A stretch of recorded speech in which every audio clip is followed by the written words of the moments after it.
welcome back to Minneapolis. I'm Gabe Ibrahim on the Her Hoop Stats podcast. We just watched 2 Final Four games.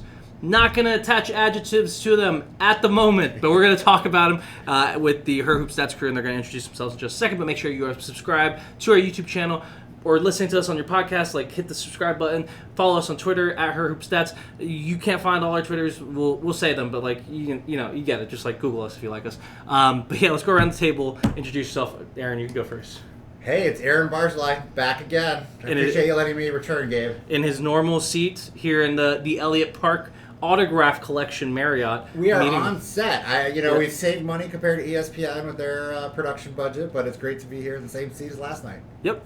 Yeah, let's keep it going. Hi, I'm Aneela. Everyone knows me from Twitter at Hoops Blogger. I do WNBA and women's college basketball as for Her Hoop Stats as well as for my own blog, and I'm excited to talk about these games. And you can see our competing mock drafts on WNBA.com somehow. Right? We do. We actually have to have the debate. We haven't had that debate yet. What's the bet? That's the question about who's more accurate. We have to come up with something. We do, because she's been doing it a lot longer than I have. But you might want to be alike. let's keep it to the games. And I said we're not going to attach adjectives to them because I think some of our adjectives may be a little bit negative, because I think today's games were not the most entertaining games of this tournament thus far. You look at the box score, and for South Carolina and Louisville game, which South Carolina won pretty handily, Louisville only led for 1 minute and 26 seconds. You look at the UConn-Stanford game, again, that was much closer in the score for most of the game, but still UConn wins and Stanford only leads for 1 minute. So not a ton of back and forth. I'd say there was some good basketball, but I actually think the better basketball was in that Louisville-South Carolina game. But, I should say the final score. South Carolina wins 72-59. Connecticut wins 63-58. So just what was your big takeaway from these two games? Am I being a little too harsh here about the quality or fun of them? Yes, just a little bit. Just a little bit? Okay, that's fair. I do think South Carolina proved that they're the best team in the country tonight, because of the way they came out and they took care of one of Louisville's biggest stars in Haley Van Lith, and they limited her.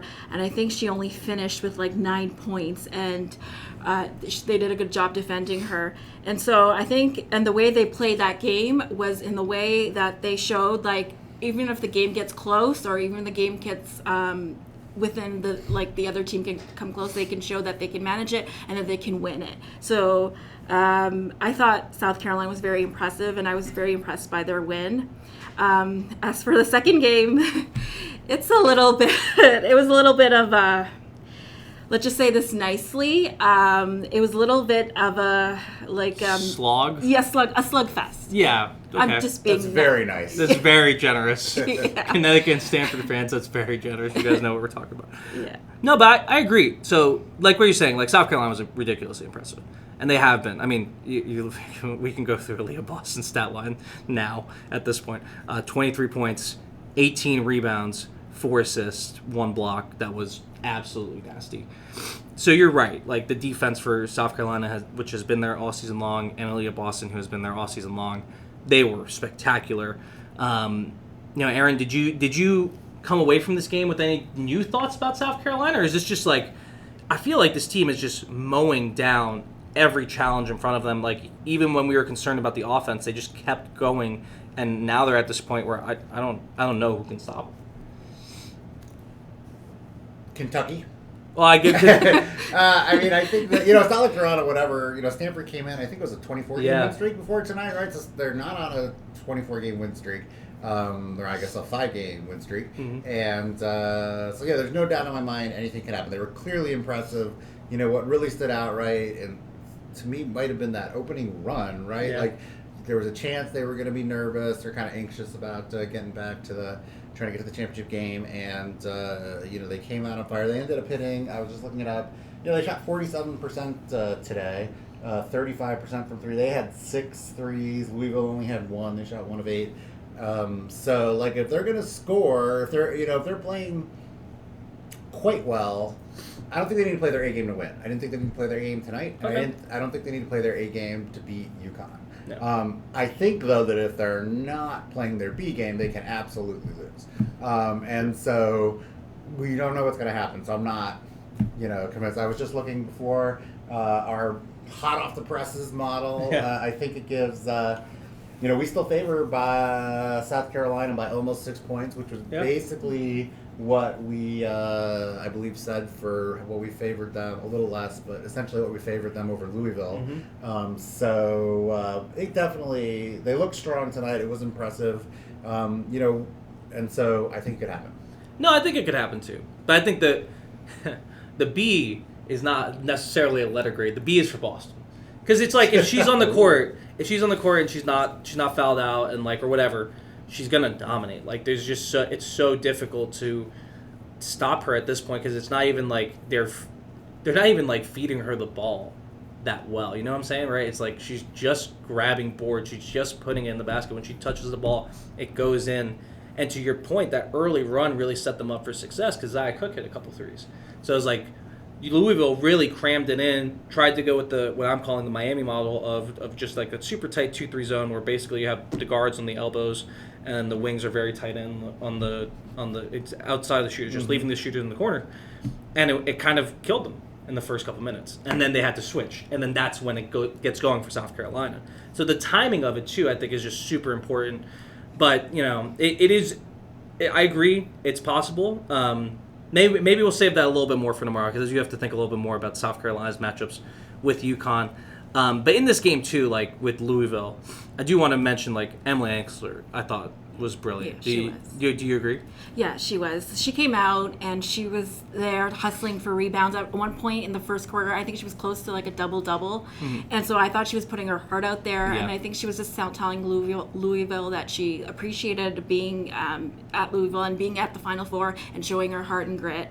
And so I thought she really put herself out there in terms of being a top, one of the, at least top 12 draft pick because she really showed WNBA GMs hey I can do I can hustle, I can rebound, I can score, and I'm willing to put myself out there like a glue player. Yeah, and she showed a lot of leadership you're mentioning. So you didn't catch this. We were down there for the press conference. There was a question about Hailey Van Lith that asked of Hailey Van Lith, and she was talking about what she's learned from both Kiana Smith and Emily Ankler and how they've really kind of taught her to be a leader. That's why I wanted to pop in on that. And they were all fairly emotional, I thought, during the press conference, very committed. But it was just amazing to hear about the impact that Ankler had on Van Lith already. And Van Lith said, I don't know if you heard this, that it sounds like she's going to be at the draft to support them in New York in a little over a week. That's awesome. So say hi, Gabe. I will try to say hi to them. I see them on TikTok pretty often. Emily's in a lot of Hailey's TikToks. No, but I think you're right. I mean, the leadership was great to see. She really had her whole heart out there. But I think also the other thing that I think WNBA GMs saw today that if they weren't believers, maybe made them believers, was one, she was able to put the ball in the basket, which hasn't always been there for her. Her shot making comes and goes a little bit. So putting the ball in the basket is a big deal. And then I think as much as is possible when you give up 23 points and 18 rebounds to a player, she stood up to Aliyah Boston. She was outsized, right? She's ridiculously undersized compared to Aliyah Boston, and she was able to do some decent things in the post. And we've seen other post players of a similar size not be able to do that. And I just think, her showing that she has the strength and the sturdiness to kind of stand up in those situations is huge, because if she wants to be this very high WNBA draft pick, which I think she could be, I think she does have the potential to be a 3, but if she doesn't need to necessarily immediately transition to being a 3 and she can play the 4, that's going to be huge for her career. So I think that may be a thing that she put on tape and in front of all of the WNBA GMs because they're all here. I'm pretty sure. Yeah, just about. Did we mention? I forget. Did you actually say the words 4 steals tonight? Did I hear that? Or no, I didn't. I have not mentioned the 4 steals. I'm sorry. Yeah, because she's been going off. I forget the exact details. We'll let as an exercise to the listener. We'll let you look it up. But I forget. I don't know if she already set the record maybe for most steals. ESPN Stats and Info I think tweeted that because she had like 5 steal games. I think she might have 23 or now 24 perhaps. Don't quote me on that. Yeah. In the 5 games of the tournament, it's ridiculous. No, she has been outstanding in every single regard, but other than the win. And Haley Van Lith too. Like you mentioned, she struggled. She did, but she was still in it too. I thought that was huge for Louisville. Just like staying in it, telling her team like, "Hey, let's get going, let's get going, let's get going." So I thought that was big. Yeah, they commented on that about how they never really gave up, and they were proud of that. That was another press conference comment I recall. Yeah, that team doesn't give up. They're a team that doesn't give up. So when did you give up on them though today? Let me ask you that. You sound like we're going to move over, so I want to ask that first. When did I give up? What do you want to answer first? When did you give up on Louisville winning that game? Like mid-third quarter. Okay. Yeah. And I was starting to realize, hey, wait, South Carolina's showing that they're dominant, and they're showing that they have that answer, and then that they're able to go on runs and able to close, and then show, hey, we're gonna be not national, like a team that potentially could be the national champion. We're not gonna stumble here. Yeah, we're not gonna stumble. It was when for me I was holding out hope until Angsler fouled out. Because she fouled out mid fourth quarter. Yeah. I kept saying. Also, I was rooting for the cover because it was an 8.5 point spread. So I was rooting for the backdoor cover, and they lost. They didn't end up covering. Yeah, I can't tell you the moment, but I felt like it was much earlier than that to me, and it turned out to feel a little bit this way when UConn made the run there in the fourth quarter for Stanford. Like it kept feeling like the teams were close, but I didn't feel like there was a chance we could get over the hump. Whereas for that NC State UConn game that I was at for Bridgeport, I felt like, hey, I've seen NC State in this moment. And I feel like I've seen Louisville in particular in this moment as well, where they, the shots start falling and they hit it late. NC State, I thought they would find a way. I didn't think it was going to be quite what we saw in that crazy Elite Eight game on Monday. But it didn't quite feel like that. I was looking, we were talking about it, for this Louisville-South Carolina game, Louisville only had the lead for 1:26 seconds, right? And actually for the UConn-Stanford game, Stanford only had the lead for 1:06 seconds. So it felt like they were knocking on the door, getting close. Jeff Walls commented on the press conference, they took shots, but they just weren't going in. I think Louisville ended up hitting 43%. They went 1 for 8 from 3. They only had 12% of their threes. They didn't take that many. And so it just kind of felt that, if they got in a couple bounces, it was like they would take the shot and had a chance to cut it, but it didn't go in. And then suddenly, instead of a 4-point lead, a 6-point lead would go to a 9-point lead or something. And it just, once again, it felt like it was firmly in control of South Carolina. No, I think I agree. They never felt like South Carolina was going to lose. I held out hope for longer. Yeah, exactly. That would be a close game. Also, I just should mention that all 5 South Carolina starters were in double digits. Bree Beal also was extremely offended when Haley Van Lith posted her up. It was in the first quarter, Beal got posted up and just immediately swatted the ball into the netherworld. So good for her. I mean, she had 3 blocks. Yeah. From the guard position, so. And I got a couple of good stats for you. I forget who tweeted this out using our research tool, I think, but she has scored 10 or she had 12 today, right? 12, yeah. She scored 10 points or more 3 times this season.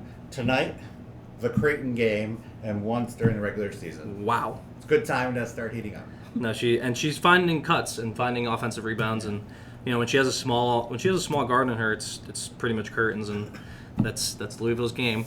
So hey, shouts to Louisville. Thanks for playing. We will miss you. We'll see you next year. Great season, right? I think that, and they were clear about that too as well. So that they thought we're going to be proud. Jeff Walls talked about how they were going to cherish these memories, I believe is the quote, and the time that they shared together. So I think they should feel really proud. Making the Final Four is difficult. Also, just saying, Miami beat one of the teams that was in the Final Four. It always comes back to Miami. It all comes back to Miami. You want to talk about the weather in Miami versus Minneapolis? I don't know if my voice sounds different, but yes, I would like this to be held in Miami every year. Let's talk about UConn-Stanford. Oof. This game was a little bit tough to swallow if you're a Stanford fan. I'll read out their game field goal percentages. Let's start with them from the field overall. 23 of 66, good for 34.8% from the field. From three, they were 4 of 23, 17.4%. And they hit 2 of those threes in this furious comeback at the end of the game. So it was worse for most of the game. From the free throw line, 8 of 13, 61%. You look at the other side, UConn was not that good offensively, but hey, they just did a little bit better. 36% from the field, 35% from three, 16 of 20, 80% from the line. Kids, make your free throws. Okay, I got to stop and interrupt by the stats. So you commented on their 3-point. They were 2 of 18 from 3 at one point, which is 11.1%. You look like you were trying to do that math a little too late for you. Before, they hit those threes. So I'm not the math guy. 17.4% in the Final Four. 17.6% they hit in the Elite Eight game. So they're like 7 for 40 was what I just said there, and those are 2 of their 3 worst 3-point shooting games. So. Definitely a rough. And they scored. I guess they ended up getting to 58 points. It was not their lowest scoring game of the season, but it sure looked like it when they had 44 with like 3 minutes left or something like that, right? Should we say nice things about UConn before we get into Stanford? I thought UConn played well. Yeah. They played okay. Offensively, it wasn't good. They played well defensively, but I don't know. Did you see anything that? I thought Paige Bueckers played well, yeah. and I liked how when she was a leader, like in terms of she was, I think she finished with like 5 assists. Oh yeah. But her assists were at crucial times. So when it was like a 3, and then I don't remember which player it was, and then it was another player as well when she gave the ball, and then she showed her leadership skills, and I thought that was really great, and she rose to the occasion. Yeah, which she does, right? Like that's who she is. She's Paige Bueckers for a reason. So 33 minutes, 7 of 13, 14 points, 5 assists, like you mentioned, 2 steals. She was good. I think Aliyah Nelson-Adota had some nice moments, right? She had that long free throw, top of the key jumper. Was for the free throw line, so it was a little deeper. She only fouled. How many times she fouled? She fouled 4 times. That's what she ended up with. I think one of those was super late too. She and Cameron Brink ended up with the same exact foul total, which is something we were watching. We were betting on it. I think I had said Cameron Brink. We both said Cameron Brink was going to play more minutes. She did not. Although she was able to exceed her season average because she got 27. She had 15 minutes in the first half, which I thought was a good sign for Stanford, though it didn't quite play out. And then, who else on? I think Kristen Williams. She was 3 of 13, but she hit a big 3 when they needed it. Fudd with the free throws again. I believe she hit clutch free throws in that NC State Elite Eight game, and then she hit the 2 tonight, right? 4 of 4 from the line, 2 of 2 from the line for Williams, 4 of 5 for Nelson-Adota. I think UConn can leave this game feeling good. I just don't think I don't want to be too hard on Stanford. I don't think UConn necessarily won this game. I think Stanford lost it. I do kind of feel that way. I agree. One thing I want to talk about, Becker, so you were talking about that steal she had, which got the breakaway layup, right? And I don't think you said that. That was kind of a good leadership moment. Because again, we still don't have like a super duper signature Beckers player, right? Which makes sense. But she's just so talented, right? She can just sort of play under control and kind of do the right thing. She had a couple kind of clutch jumpers. She was. I tend to be very cautious about single game plus minus unless we can use it to make the point we want to make. Yeah, exactly. And she had the highest for the game today. She was plus 12 in a game that they won by 5, right? So, yeah, 5. Just again, but they didn't stand out. Yeah, like they don't feel like a spectacular team, but they got it done. I guess they're peaking at the right time, although it wasn't like a dominant performance, right? I think Paige is peaking at the right time. Well, I think she's continuing to improve, but I don't think she's at her peak yet. So. Well, again, the last game of the season is on Sunday, so peak has to be coming. Whatever the peak is. It's not what it was last year, I don't think, right? No, I'm saying. I guess that's the point. That's her peaking, peak, man. Peaking in this season, It might be the highest she'll get to. Well, I think Paige, if Paige was healthy all season, right? She probably is looking a lot better by now. Exactly. Right. Exactly. And so that's why it's I think there's something a little bit, I hate to say it's almost unsatisfying because we know how much better we think UConn could be if they were going to keep playing for another month or two. Yeah, no, I agree. And Well, hey, maybe she gets even more magically healthy between now and Sunday. That's right. Cryotherapy, baby. But yeah, Avina Westbrook too. We should mention Avina Westbrook. 3 of 5. 3 of 5 from 3. Good. 3 of 9 from the field. She was 0 of 4 from 2-point range. Doris Burke says never do math on air. I'm impressed. I got that one. That one was pretty easy. That was pretty easy math. Oh man, I like Westbrook personally. I think she has a lot of talent. She's long, rangy. Her defense was solid today, but the shooting finally coming around was huge. Yeah, and it was needed too, because UConn needed buckets from everybody. It was that kind of game. So they came at crucial times too, and it felt like she was also she has been all season one of the leaders for UConn as well in terms of helping them when they need it, or a bucket, or a free throws or something like that. So I thought she did well today too, and she helped them when they needed it. Anything else in UConn? Yeah, no, I mean, I think it's interesting they're playing such a short rotation. Ducharme's not getting that many minutes, less than 8 tonight, when she played a big role at moments earlier in the season, and we all actually thought that was going to pay off with more experience in these moments.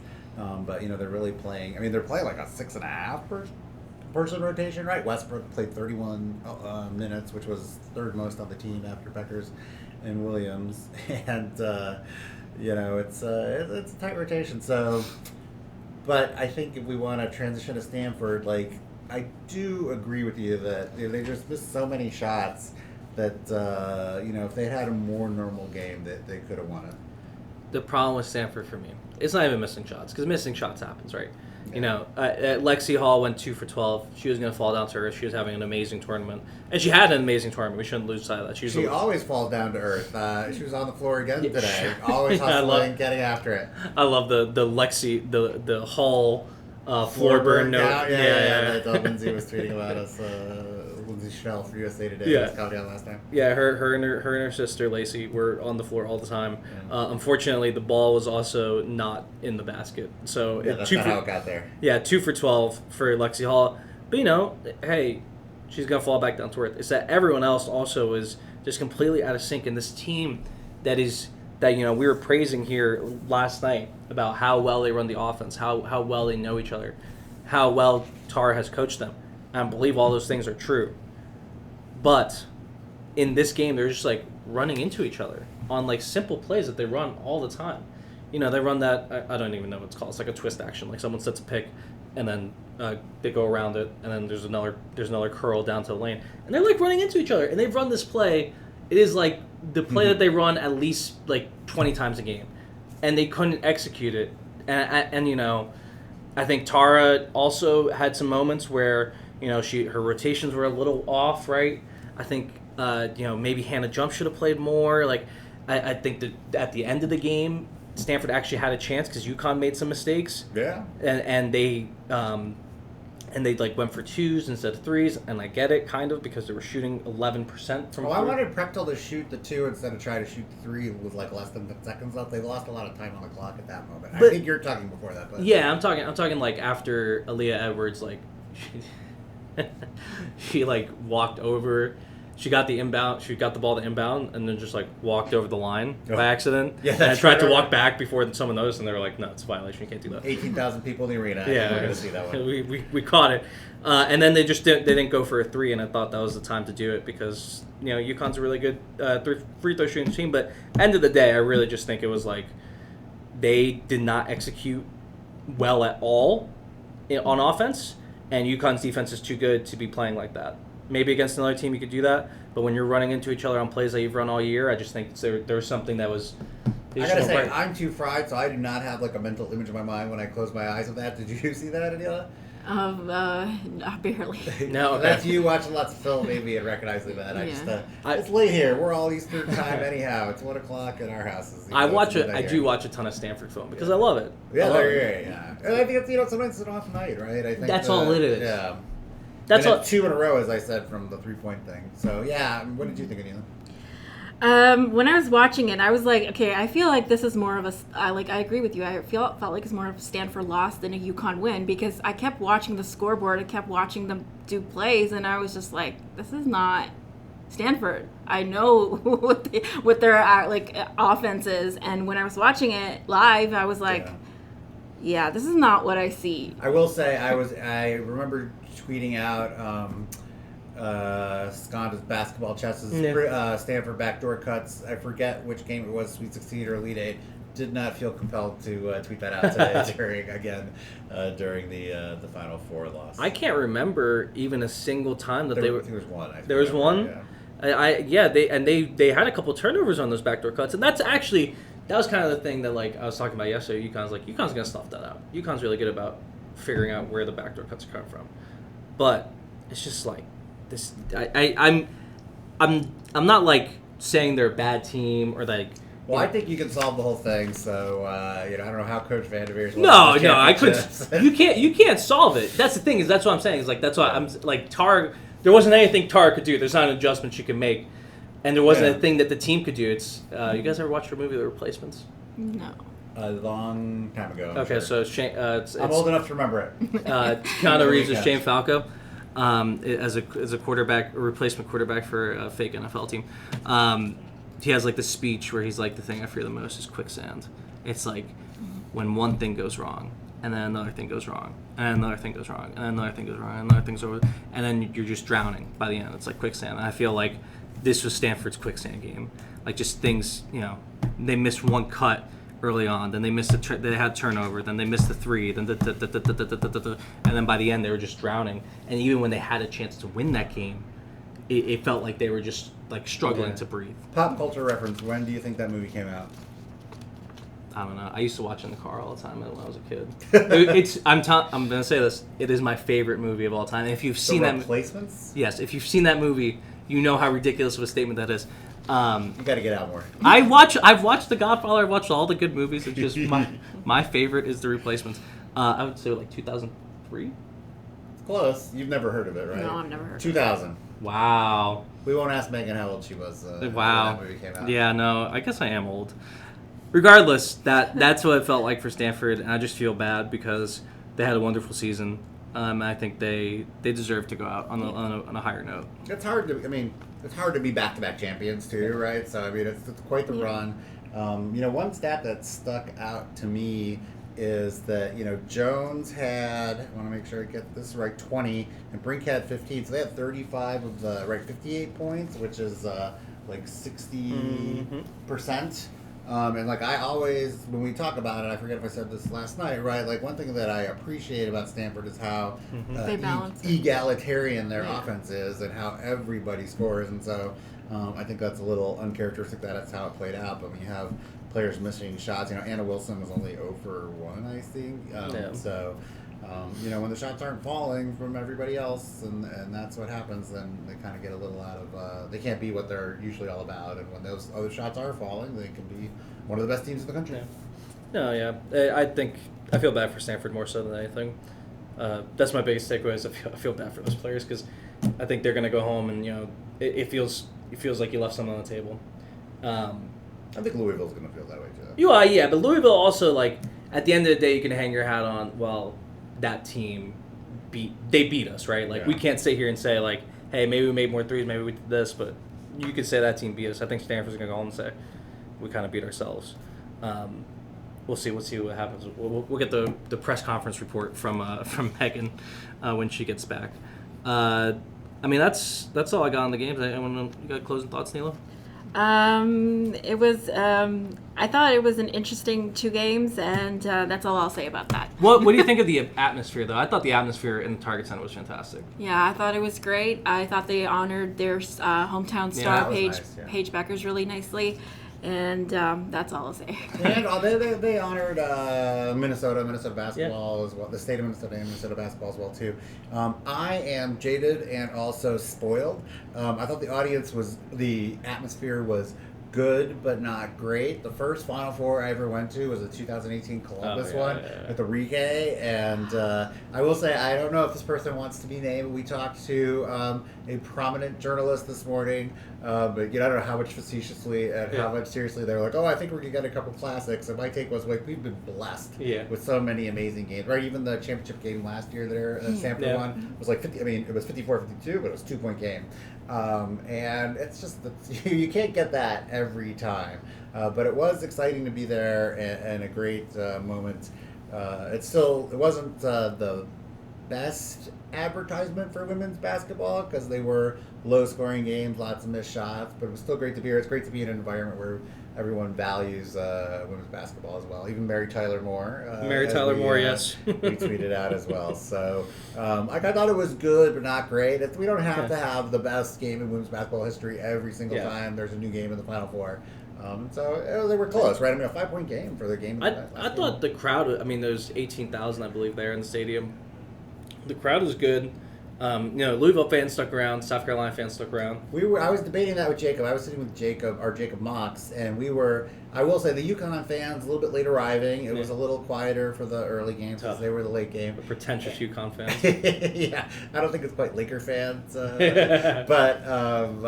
we were impressed that, especially the Louisville fans sticking around for the second. We weren't sure if everyone, Gamecock and Louisville fans, were going to leave, so it was nice to see that the crowd was full for the late game. Yeah. I thought that was great, and then the other thing that made the atmosphere good for me is obviously you run into a ton of people in these, like, basketball. You run into a ton of basketball people, right? And, like, as a very serious journalist, you have to be, like, professional and whatever, right? So, like, with those people, it's like, hey, I'm working. I walked past Michelle Young, the Bachelorette, and the guy who won, Nate, who they're engaged, I guess it's her fiance, and I, like, melted. I, like, didn't say hi because I saw them, and I panicked, and, like, my legs kind of went to jello, and I freaked out. So I was totally starstruck by the Bachelorette. Everybody who knows you in person, the idea that you did not have words that you were ready coming out of your mouth is going to be shocked to hear that. I was extremely disappointed in myself. I'm going to say that. So we were debating that. Do we think that she is the biggest celebrity that was in the arena? Because that's been a question I've been asking the whole time. It's like, who's going to be the biggest celebrity here? So we didn't see Russell Wilson, right? Yeah, he wasn't on the fan cam, which you would have. So you can't complain that he was on the fan cam too many times. I'm gonna give it a quick. I'm gonna give it a quick Google to see if Russell Wilson was there. I think we would have seen on Google. We would have seen people complain that Russell Wilson was there, as if, like, it's bad that he's supporting his sister. No, the first thing that comes up is where is Russell Wilson? No timetable for Russell Wilson extension. So, no, they were there. Oh, so Sierra was there. Okay, Sierra's the biggest one. Yeah. Now, but legitimate question. Like, do you think Paige Bueckers has more Instagram followers than them or not? I'm not as up on the hip social media like you, or the tiki-taki, as Christy would say. I'm guessing Sierra has more. Sierra's like Sierra, man. Like, she's a big deal. Well, I guess maybe she's only a big deal to us. Oh my God, are we old? To appreciate her, so I do wonder if the younger folks don't. The high school fans that we saw. I don't know, but I'm gonna go Sierra. But Michelle would. The only person I would have freaked out running into was Michelle Young, who I love. If she listens to this podcast, she should come on the podcast. Former All-NBC great, right, for Bradley? Michelle Young, let's say. Bradley, you gotta look up her stats. We've got them on her stats. Yeah, I might find some tape of her to put together because I kind of want to watch it. Defensive stalwart. We don't have to get into her career. We should probably end this now. We've gone on too long. Do you have a parting thought? I didn't ask your parting thought. My parting thought was going to be, who did you think? Okay. I wanted to prompt you to tell that story. So my parting thought is, Gabe, thanks for staying up and making this happen. I know you were a little tired. Aneela, it's great to have you. Yeah, like I said, it was great to have all 18,000 people with us hanging out with our stats tonight at the Target Center. It was pretty cheap to run out. We had an excellent time. We got to do the podcast straight from there. They will not let us do that. That's only reserved for Sue Bird and Diane Taurasi. But yeah, I think that'll do it. How about you, Aneela? You got any parting thoughts? Oh yeah, I skipped over that one. It's okay.